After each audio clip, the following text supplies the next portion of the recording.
ভোটের তমলুকে issue flyover, 3টি rail gate আর সেখানে চরম ভোগান্তির অভিযোগ। প্রার্থীদের মুখেও তাই ফ্লাইওভারের প্রতিশ্রুতি।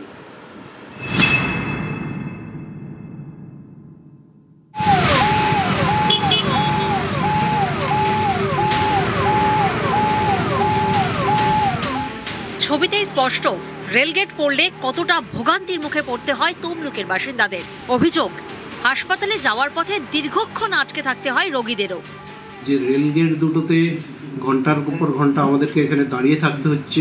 বেসিক্যালি যে অ্যাম্বুলেন্সগুলো আছে পেশেন্টদের ক্ষেত্রে মানে খুব একটা গোল্ডেন টাইমগুলো চলে যাচ্ছে, সেটা প্রশাসনের নজর দেওয়া উচিত। রেলগেটটা পড়ে গেলে না অনেকক্ষণ আর এত যানজট হয়ে যায়, ওখানটা ভিড় হয়ে যায়, আপনার গাড়ি টাড়ি সব এমন হয়ে যায় না, খুব অসুবিধে হয়। ধরুন কোনো ইমার্জেন্সি পেশেন্ট ওখানে আটকে গেলে বুঝতে পারছেন কিরকম অবস্থা হয়।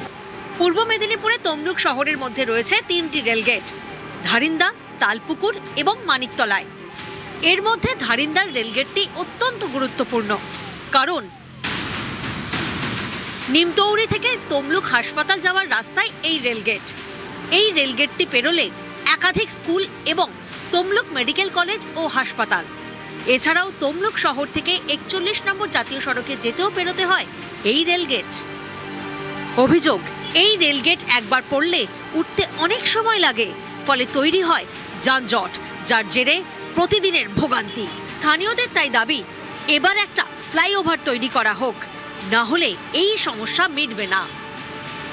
কারণ এখানে 3টি জায়গায় বড় বড় রেলগেট, রেল ক্রসিং, ধারিন্দা, তালপুকুর এবং মানিকতলা, যাতে ফ্লাইওভার নির্মাণ হয় তাহলে কি হবে, NH 41 যে গিয়েছে হাইরোডের সঙ্গে সংযোগ করা, বাইরের জেলা থেকে রুগী থেকে নানান অফিসার আদালত এখানে আসতে হয়, তো জেলে এখানে কাজ হয়, সেই সমস্ত যানজটের কারণে মানুষের প্রচণ্ড সংকট।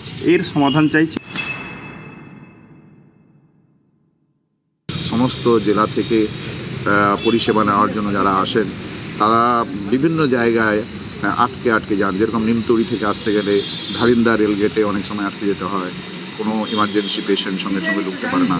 তো এইগুলো নিয়ে সার্বিকভাবে তমলুকের উন্নতি চাই। হসপিটাল মোড়ে ওভারব্রিজ এবং মানিকতলা ওভারব্রিজ দুটো প্রস্তাব আমরা রেখেছি। আমরা ইতিমধ্যে যখন চেয়ারম্যান ছিলাম চিঠি করেছিলাম রেল কর্তৃপক্ষকে, সেটা এখনো ম্যাটেরিয়ালাইজ হয়নি। যদি তমলুকের মানুষ যদি আমাকে বিধানসভা নির্বাচিত করেন, নিশ্চিতভাবে আমি দুটো ইস্যুর জন্য লড়াই করব। তমলুক থেকে ক্যামেরায় সর্বানন্দ মিশ্রর সঙ্গে সুজিত ভৌমিক, নিউজ 18 বাংলা।